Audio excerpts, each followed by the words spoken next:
Welcome to Negotiation, Conflict Resolution, and Peacebuilding 507. I am Robert Whipple. It is January 12th, 2013. I'm recording this from Hooper Bay, Alaska. In this presentation, I will cover the reading for Week 2. The course learning outcome we will focus on this week is to critique the strengths and weaknesses of a piece of research and explain the criteria upon which you base your critique.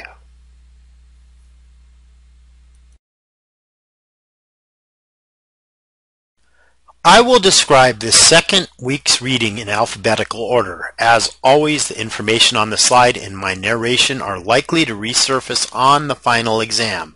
In addition to reading articles, you will also work on the NIH Human Subjects tutorial.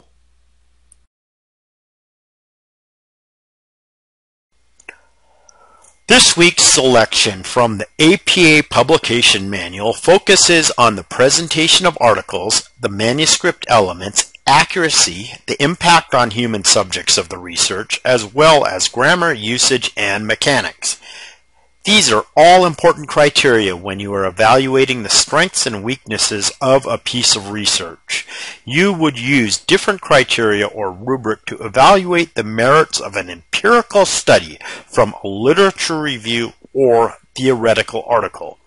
Some articles and journals focus on research methodologies, such as action or case study research, whereas others omit the methodologies and provide a descriptive narrative of the data. The accuracy, validity, reliability, and soundness are all important variables when determining the strengths and weaknesses of research. NCRP practitioners follow standards for confidentiality and publishing case notes, even with pseudonyms. They still may reveal information that can identify the clients. Therefore, consent from the clients to waive confidentiality must be received if you are to use case notes from a conflict resolution process in publication. Furthermore, the author's grammar, usage, and mechanics is inherently related to the quality of the publication.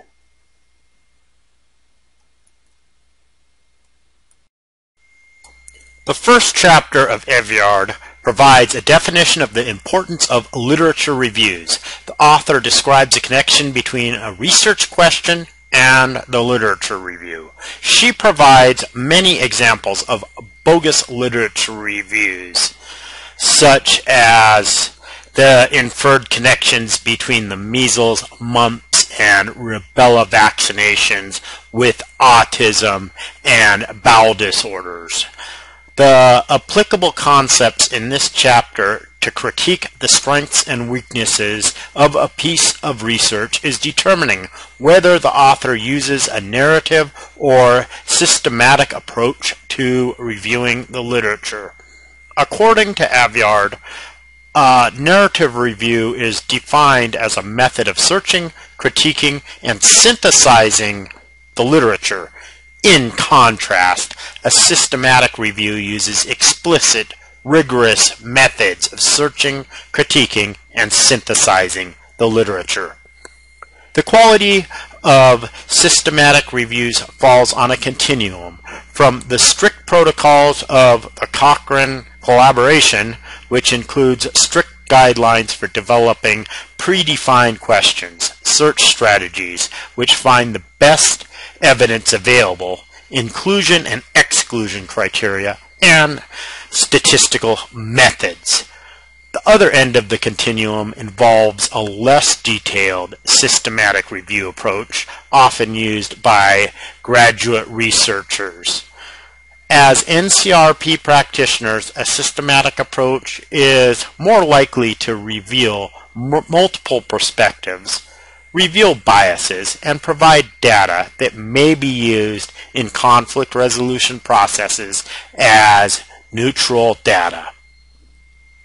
We are not looking for data that supports one position or another. We are looking for the data that is supported by a research methodology that all clients will concur is sound.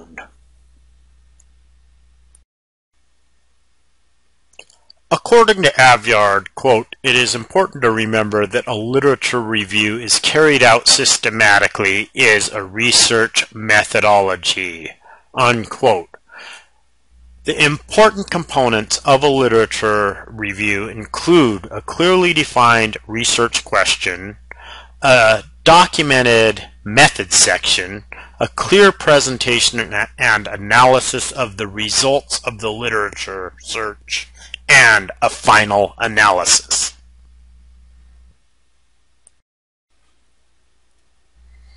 In Chapter 5, Avyard covers the critical appraisal of literature.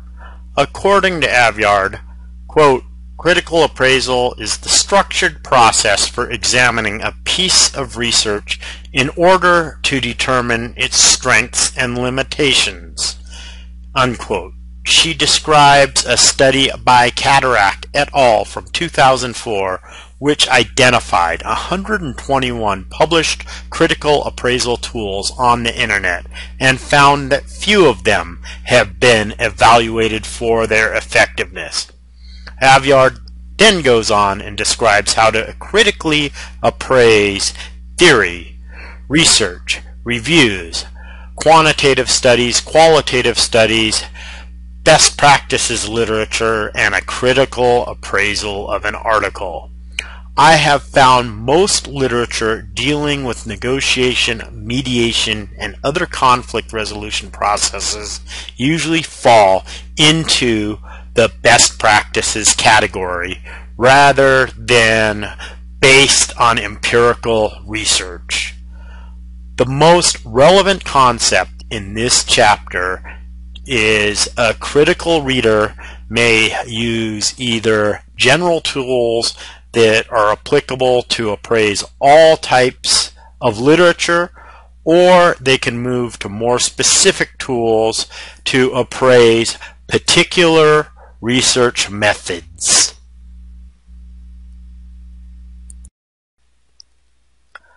Cha-Yo Tsai provides a comparison between the internet research methods and face-to-face research methods, which should be considered when critiquing a piece of research.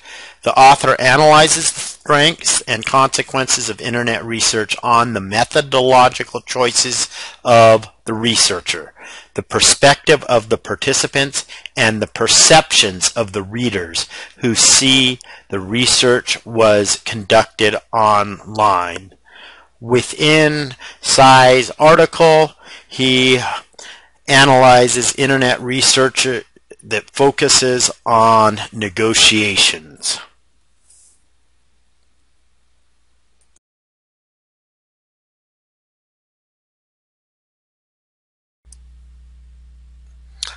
I'm not going to comment on the integrity of Dante or the content of his article. I look forward to reading your analysis of his article on the threaded discussion board.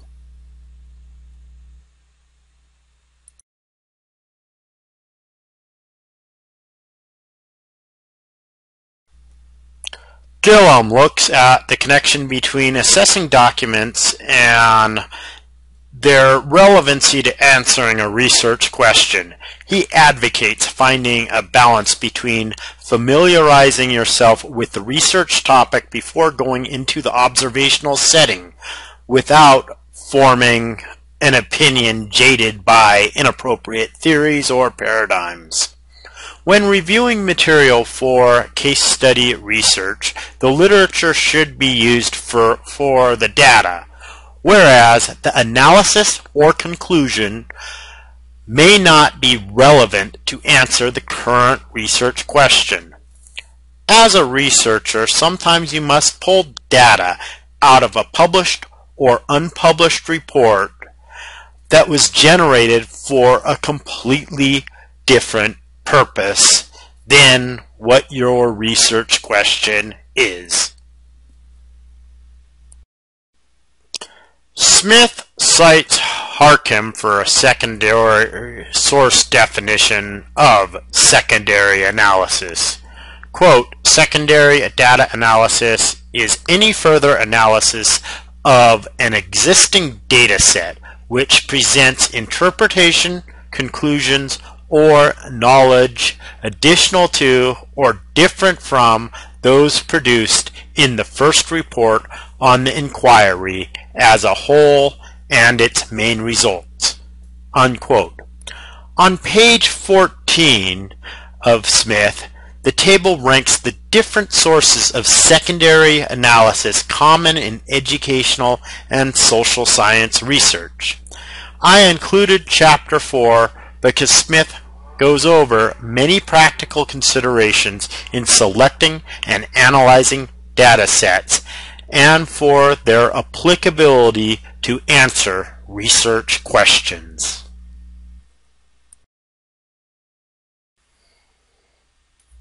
I hope you enjoyed this week's reading.